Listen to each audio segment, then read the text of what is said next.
Guys, I did not like Weapons. I know, it's shocking. This movie's been getting some pretty good reviews, but unfortunately, this won't be one of them. I want to preface all of what I'm about to say with the fact that this is my opinion, and if you like the movie, then great. But this is all just my opinion, which is not objectively correct. But now, I'm going to explain the next few minutes why I personally really struggled to enjoy this movie. For starters, I think that the thing that bothered me the most about this movie was the tone. I feel as though this movie can't decide whether it wants to be a dark comedy or a horror mystery thriller. There are many scenes in this movie that clearly have some kind of build-up to a potential scare, but the movie ultimately does not deliver on those scares. Instead, it undercuts any kind of tension with jokes and silly moments that honestly just don't work for me.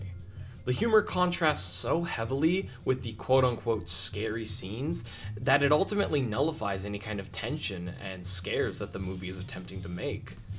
The tone in this movie is so off-putting that it makes me wonder what kind of film this is even trying to be. The second thing that really disappointed me with this movie was the payoff to all of our questions about the missing children. For those of you who don't know what this movie's about, basically, this movie's about a classroom full of children that all suddenly run out of their house and go missing at the exact same time at 2:17 in the morning. Nobody knows why, but a lot of people suspect that the teacher, Justine, has something to do with it. However, all of the questions that you have about this movie get answered in incredibly generic ways. Like I said before, a lot of this movie undercuts its tense moments with many jokes, and a lot of the so-called, twists or mystery behind this movie ultimately just doesn't work because it's either undercut with jokes and quote-unquote funny moments, or it's just not very intriguing. Another thing that really bothered me about this movie is the pacing. The pacing is honestly so slow. And now I understand that when it comes to a horror mystery movie, it's important for the movie to take its time in order to establish to the audience what exactly is going on, and to slowly reveal the mystery to us in an interesting way. However, this movie takes so long to answer the most basic questions. There are certain sections of this movie that are divided into chapters from the perspective of different characters. For example, a part of this movie takes place from the perspective of Justine, the teacher of the classroom. However, another part of this movie takes place from the perspective of Arthur, one of the parents of the missing kid. I actually think that this is a pretty unique way to tell a story, and it's actually kind of cool if it's done correctly. However, this movie becomes so tedious towards the middle chunk of the movie when we're showing the different perspectives of each character. There are certain characters whose perspectives could have been removed entirely, and it barely would have changed the story at all. I don't mind slow pacing in a horror mystery movie, but the movie has to pay off each scene with some kind of information that's given to the audience. But this movie doesn't do any of that. Instead, it fills its runtime with pointless jokes and scenes that ultimately don't add anything to the plot and don't answer our questions in an interesting way. I also really didn't like the music in this movie. I noticed that a lot of scenes that the music was in just were not that good. It honestly didn't fit most of the scenes that it was in.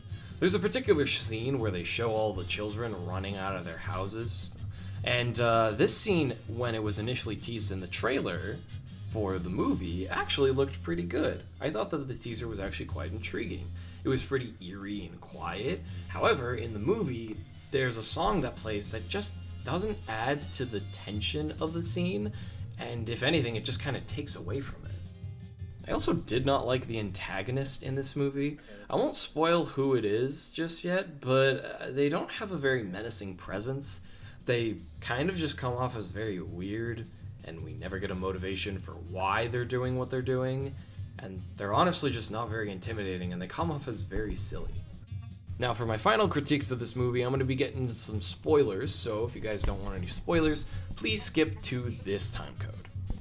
With that being said, I have a lot of questions about how the evil old lady exactly works and how her ritual works in the movie. The movie never explains how it works, but implies that you need some kind of object from the owner in order to control them, right? But first of all, how does that exactly make sense? Like, what classifies as you owning an object? Like, what if I borrow something from my friend, but then later he decides that I can keep it? Does that count as me owning the object? Also, when Alex decides to steal those signs from all the kids so that way they can get controlled, they don't technically, own those signs. And now I know all of this is coming across as really nitpicky, but the movie honestly takes so long to explain this, and it honestly just doesn't flesh out how this works. Initially, I thought they were just using a part of the person's body, right? The evil lady, she's cutting off people's hair, and I'm like, okay, yeah, that makes sense. Hair is a part of your body. But honestly, the way the movie presents it, it just seems like any kind of object that you can interact with. And the movie honestly doesn't elaborate further. Another part of this movie that really bugged me is when all the kids ran into Alex's house.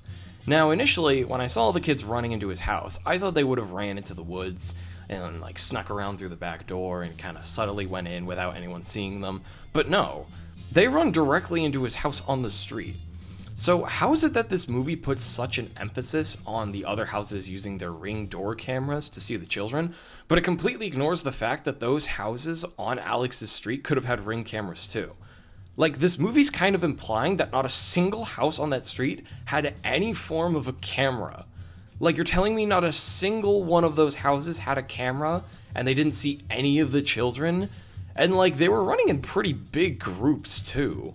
Like, they're not exactly hard to see. There was also a lot of weird moments in this movie that just didn't make sense. Like, for example, after Arthur is done choking Justine after he was in that trance from the weird, blood ritual thing, instead of being like, oh no, Justine, are you okay? Like, oh my gosh, why was I choking you? He just goes back to finding his son. Like, he doesn't even question why he was doing that. He has zero reaction whatsoever.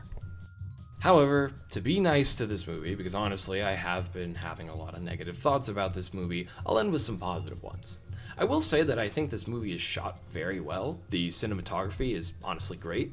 I think all the color grading looks very nice, and the movie often frames certain objects and has a focal point in each shot, and I think it looks really good.